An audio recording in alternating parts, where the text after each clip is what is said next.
Sveiki, sveiki.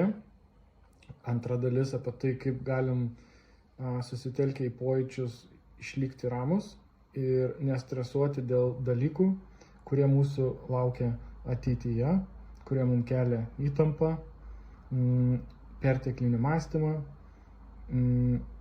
nerimą ir panašiai. Tai iš tikrųjų, taip kaip jūs dabar žiūrėdami šitą vaizdo įrašą galite pabandyti įsijausti savo kūno pojūčius, tiesiog taip kaip sėdite ir suprasti, kad nieko neskauda. Ir suprasti, kad šitą jūs turit dovaną visada, nieks neatims. Bandyti išjausti kūno pojūčius. Ir tada protas nurimsta. Ir tada mes sugrįžtam į savo tokią kaip ašį, į tą branduoliuką, į tą balansą. Ir tada mes atsimenam, kad čiagi iš tikrųjų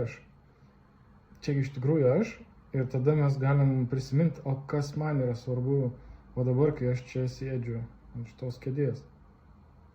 Tai reiškia truputėlį gal ne tai, kad atsiriboti nuo kitų žmonių ar situacijos ar aplinkos, bet susitelkti labiau į save.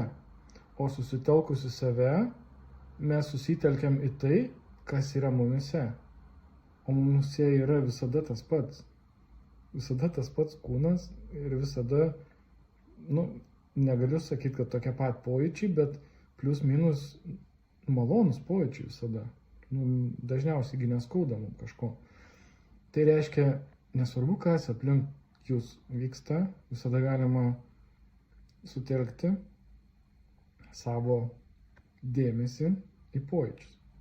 Ir taip sugrįžti į balansą ir netgi prisiminti, kas mums yra svarbu ir vardan ko mes gyvenam iš tikrųjų.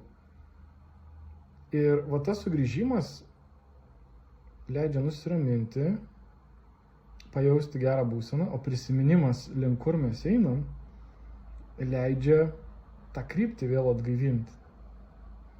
Ir tada gaunasi nesvarbu, kur mes eisim, ką mes darysim, mes visą laiką galim susitelkti kūno pojūčius ir visą laiką prisiminti, kur mums reikia keliauti.